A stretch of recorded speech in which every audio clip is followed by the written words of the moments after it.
5 things that I would switch about the Switch. I actually had a lot of trouble coming up with this list because I'm kind of really excited about the Switch and there's not anything that I would personally change, but if I was to get nitpicky, there are a few things that Nintendo probably could have done better. So let's talk about 5 things that I would switch about the Switch.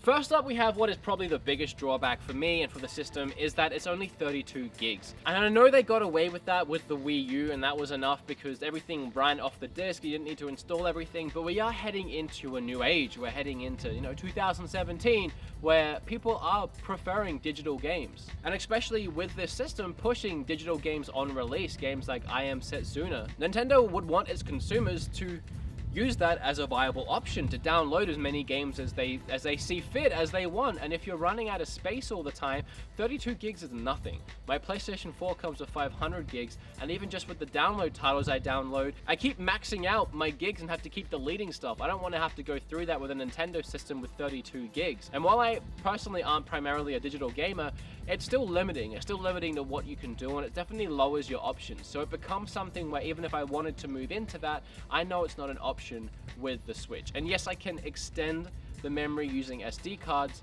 but it's not really practical in 2017. That's not really something that we should be having to do. A system nowadays, I really feel like should come with at least half a terabyte, but if not, more than 32 gigs. That's something I would change. And this is one of those things that might drive the price up on the system, just like a few other things on this list, but at what point does that become worth it? I personally think the price point is pretty cheap and definitely worth it for the system. So spending a little bit more to get a little bit more, even having an option, having another console option that has more gigs, a separate option that I can buy, spend an extra 20, 30, 50 bucks to get a terabyte or half a terabyte, I would be willing to do that personally. I would switch the battery life on the tablet. Apparently you can run Zelda for about 3 hours on it, which ain't bad, but when you're marketing this system as something that you can take on the go, I definitely want it to last for more than 3 hours. Because sure, if I was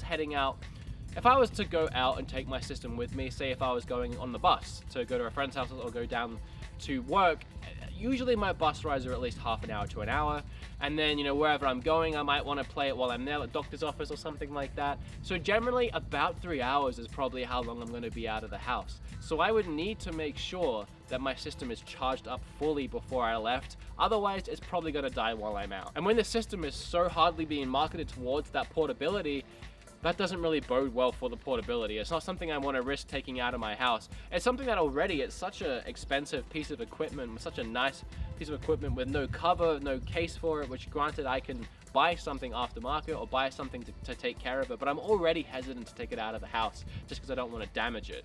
And when that's such a key feature of it is take it out of the house, and I realize I haven't charged my tablet, I'm not taking it with me just in case it dies. And that's something that doesn't bode well for that whole side of the system. So I think extra battery life is definitely something that I would like, but again, the tablet's really thin.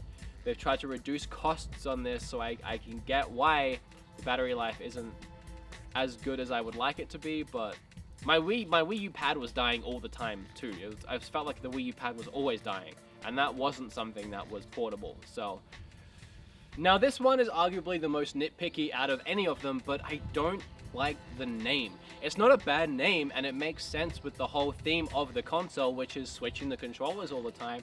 But for the last 3 years, maybe 2, we knew it as the Nintendo NX. And that's how I grew to love the system and love the possibilities that lied in the NX, was that name. And it was something so cool. It was NX, it was like next, it was like the next step. But instead, we have Switch, which, whenever I think of Switch, honestly, I think of Will Smith's song, Switch, which, as much as I actually do like that song, it's not really what I want to think about when I think of the next system. I want to think of NX. It was really cool and a really badass title. Of course, whatever you call a system doesn't matter. They could call it something ridiculous like the Wii or the Wii U, and I would still go out and buy it. So that doesn't matter, but if I could change something, I would switch the name up, and I would switch it to, or back to, NX. Pack-in game. Now, the reason why I think this, I've said it before, but I think a system like this, the Switch, And a Nintendo gimmicky system always needs a pack-in game because of the gimmicks. It gets you used to the gameplay. I don't want to have to go out and spend 60 bucks on a game, which essentially is an introduction to the system type game. I would rather get that packaged in. I'd rather spend an extra 10, 20 bucks and get a dulled down version of 1-2 Switch than feel like I have to go out and buy. I don't see myself buying 1-2 Switch for full retail. I just don't. It doesn't seem like it holds enough value and entertainment for me to warrant spending money on this when I could spend it on something else. I could spend it on something on a different system even, rather than buy this game, which really should have been a pack-in game. And if not 1-2 Switch, something, anything, a small mini game to get me used to the new controls, to get me used to the new system. Nintendo's really gimmicky. It's not like when you buy a PlayStation 4 and Xbox One and you know exactly what you're getting into. You have a controller, you just gotta learn how to play the game. Right now, I'm excited to learn how to play the Switch, what goes into learning and playing a Switch system. But I don't want to have to learn that while learning how to play a new Zelda for the first time. I'd rather just have that taken care of for me. But I don't know, maybe that is asking too much. Maybe that would drive the price up a little bit on the system, and they were obviously trying to keep the price down. But I personally have always really liked getting a pack-in game with my system. Now on this last one, I feel like I'm definitely scraping the bottom of the barrel. As I said, I'm being really nitpicky. I'm really excited for the Switch, and I probably wouldn't change anything unless someone said, hey, we are changing something, what do you want it to be? And I might pick one of these things. So this is definitely me getting down to the bottom of the barrel, but the launch games aren't great. And that is something that I've defended on this channel. We're saying that they are pretty great compared to the Wii U, but end of the day, it's Zelda, which we've waited for way too long. It's coming out on the Wii U as well, and the only thing that I'm really excited for other than that is Bomberman, which I have to pay full retail for, and while it looks like a lot of fun, it just kind of looked like an upgraded version of the Bomberman games that we all know and love and have played for years. I don't feel like that should be a full-priced game, but it is, and while I'm excited for it, it's not something that if it wasn't for Zelda, I wouldn't be getting this on launch day. I could use a WarioWare instead of 1-2 Switch. I could use something to make it just a little bit more worth it, to make this launch a little bit more memorable, have a little bit more impact, but it is what it is. I'm still gonna pick it up. I'm still happy with the launch games, but if I could change something, I would like one extra game.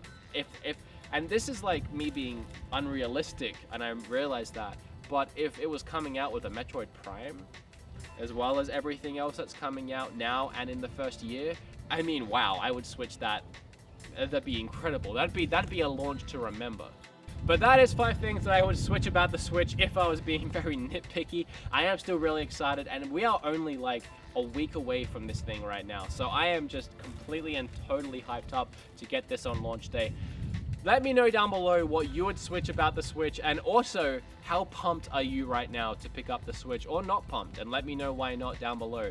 Like, comment, subscribe, and I'll see you guys in the next video.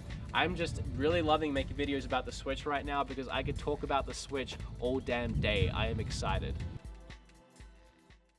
So we are now getting dangerously close to the release of the Switch, and with only about a week or 2 to go, it's time to start asking some questions, like what games do we want to see on the Switch throughout its lifespan? And there are 3 games that I wanted to get out of the Wii U that I didn't get, and I'm hoping to see them on the Switch. So today, we're going to talk about those games.